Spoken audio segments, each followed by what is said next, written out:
home providers are keeping their information update on what they have available, then it's real time.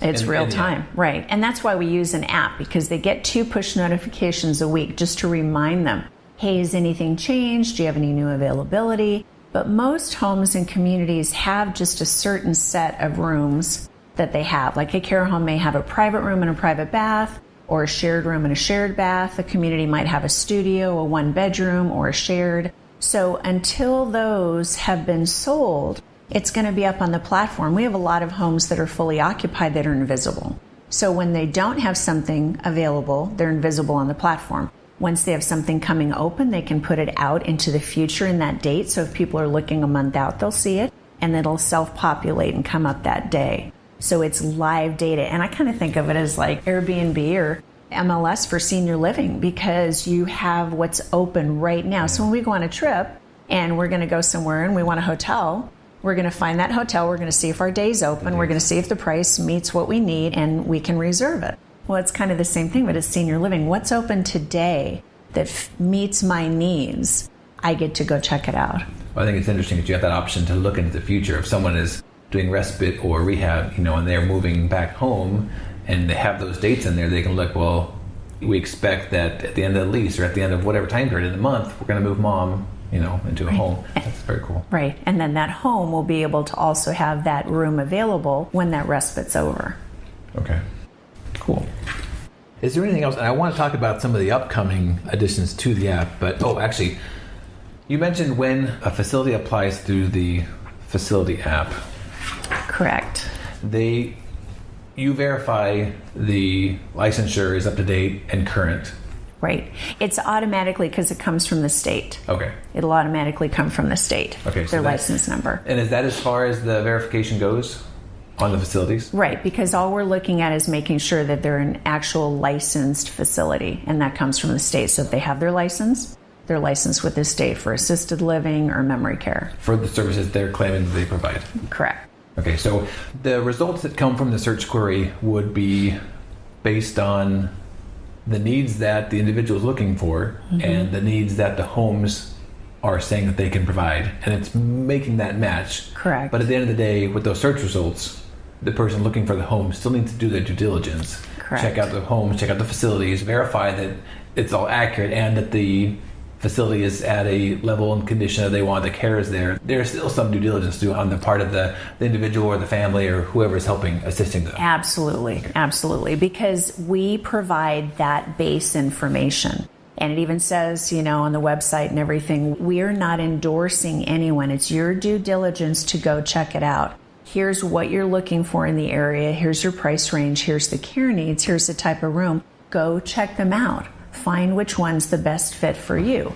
And we know the homes have to have their license on the wall when you walk in. They should have all of their information available. If there have been deficiencies, we tell people, go ahead and check the state database and see if there's been any deficiencies. That's not in the data that it provides. No, and that's a whole nother story when you talk about the deficiencies from the state, because they could be small ones, they could be large ones, but they also don't take them out of the list. Even if they've been corrected, they stay there. So you might have this amazing care home that had something really small happen, and you need to go check out for yourself. So we don't review, we don't grade, we don't judge. We provide that base information for folks to do their due diligence. Because you really need to go meet the owners or see the community, make sure it's a great fit. How does it feel? What's the best for your loved one going in there? Well, I think it's a good start using the app because it provides that information. It saves you time calling around, trying to figure out where are these homes and Googling them, and it really gives a lot of information in their hands. It's a much better starting point than what exists prior. Right. Right, but there is some legwork to do. Right. Well, and we think about, even just going to the point of Googling, what happens when you go online? What happens to people when they go online and just Google assisted living in Chandler? What's going to happen? Well, the first thing they're going to get is A Place for Mom, caring.com, senior.net, and all of those are paid ads. They're all paid ads. It'll always be the first thing that comes up. So you're going to get pulled into the ads first.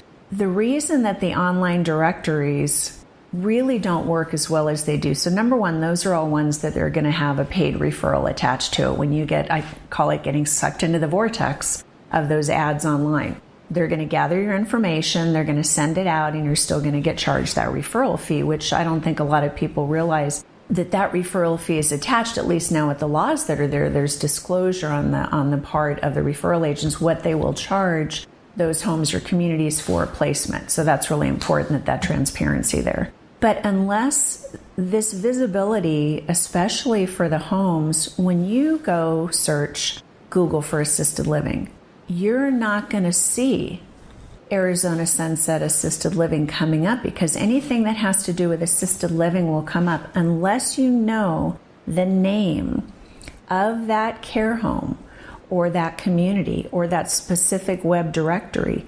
You won't find it. Mm-hmm.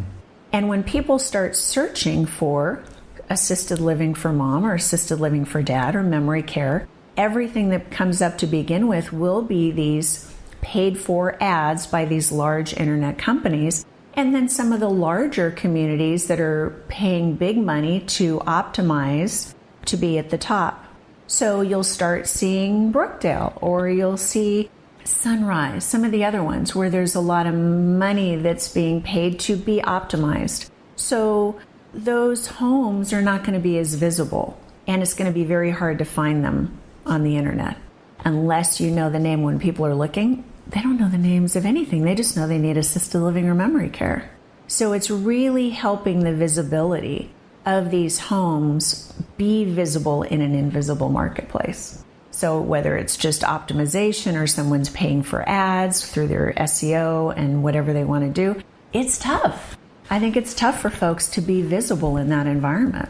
Well, the results on Google are going to be based on playing the Google game, not based on whether the home is a good home, a good fit or not, and not all the criteria that the people they're looking for a name, a word, something like that. Whereas your app allows them to search by all sorts of criteria to help narrow that field down. Right. And ultimately, that's what people are looking for anyway. It's not necessarily a name. It's not necessarily how big are they or how well known are they. Where do I want my mom or dad to be that's a great fit for them? Are they very social? Do they need to be in a social environment? Are they really homebodies and really just want to be home with a couple people? Do they need that extra one-on-one care that the homes provide maybe over a larger community? So what is the actual need for that person? And really narrowing that search and helping them find that. Plus, it's free and it's anonymous. So people can search anytime, whenever they want. And we look at the baby boomers coming in. We look at how tech savvy people are now. We're on our phone all day long. Everything we use is an app. Messenger, Facebook, texting, email, it's all apps. So it's really simple to use. So the simpler we can make it for people to find what they're looking for on their terms and their time, it's just a benefit.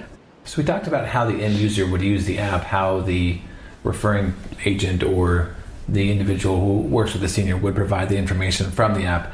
How does the app make money? How do you have money to build the app and to reach out to all these agents and people who are working in the senior space? So the facilities themselves are the ones that actually pay for the app. So the care homes and the communities would go on to either Google through the Google Play Store or the iTunes App Store. And since it is an app, they literally just go on there, pay that yearly subscription fee. There's a one-time fee, and they pay that, and then they'll upload their information. And once their information is on there, then they're live. So they're the only ones that pay for it. We're not a referral agent. We don't collect referral fees. It's just that one-time application fee, and it's a yearly subscription. So it'll renew a year later.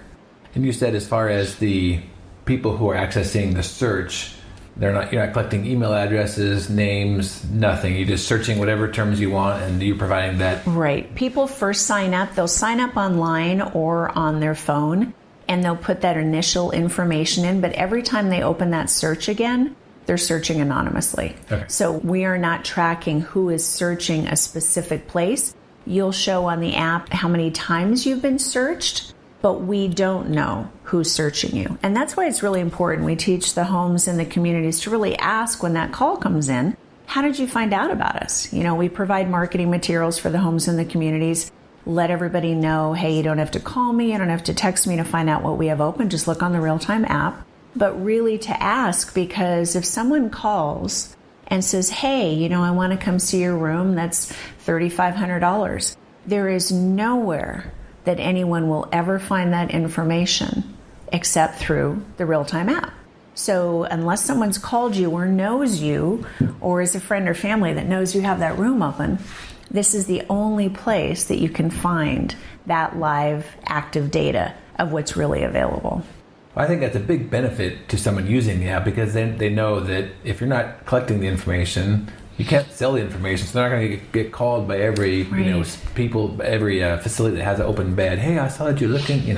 Right. And that decision had to be made in the beginning of how this was going to look. There was a few decisions that were really big decisions of what are we really going to do to be the most beneficial. And we know when people search online and they happen to get pulled into some of those online websites that are for looking for senior living or assisted living, that people do have to put their information, email address, phone numbers, names in there to be able to be contacted. But then again, that contact starts from those online web directories.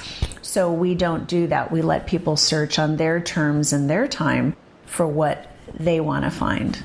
Good. Do you want to talk a little bit? I know we've in conversation have mentioned some of the changes, at least here in Arizona, regarding how placement agents work, the laws that just came in, I believe it was 2592 or 2595, and the new one that has been proposed, 2601. Can you talk about that briefly?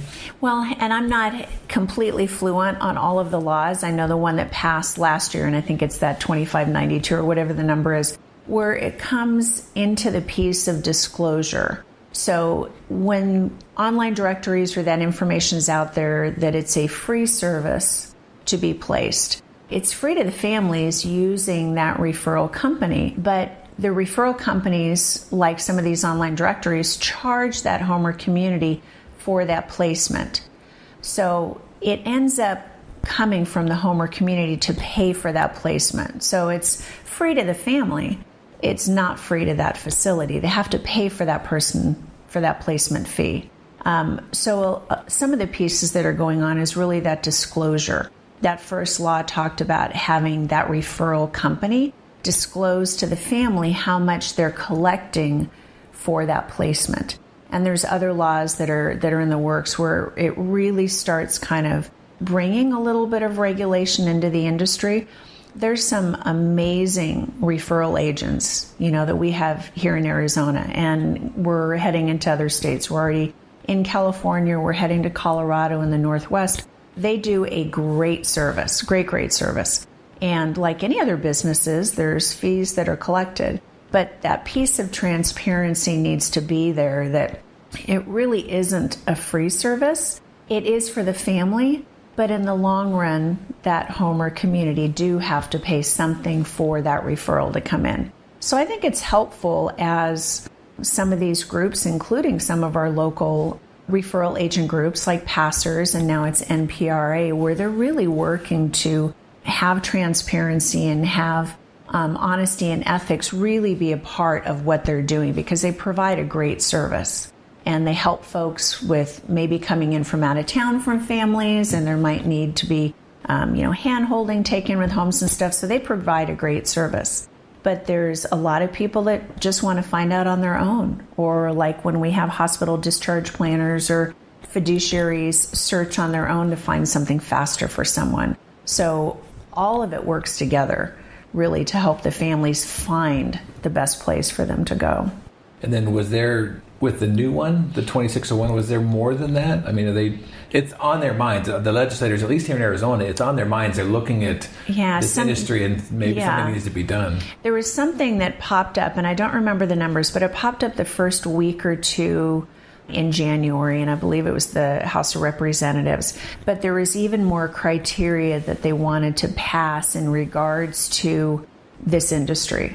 And I think a part of it had to be also with the referral companies having to make sure they've actually visited the homes that they're sending people to place. I know there was 4 or 5 pieces of information in that bill that they want to pass. So it really it helps everyone in the long run, having more regulation to help people across.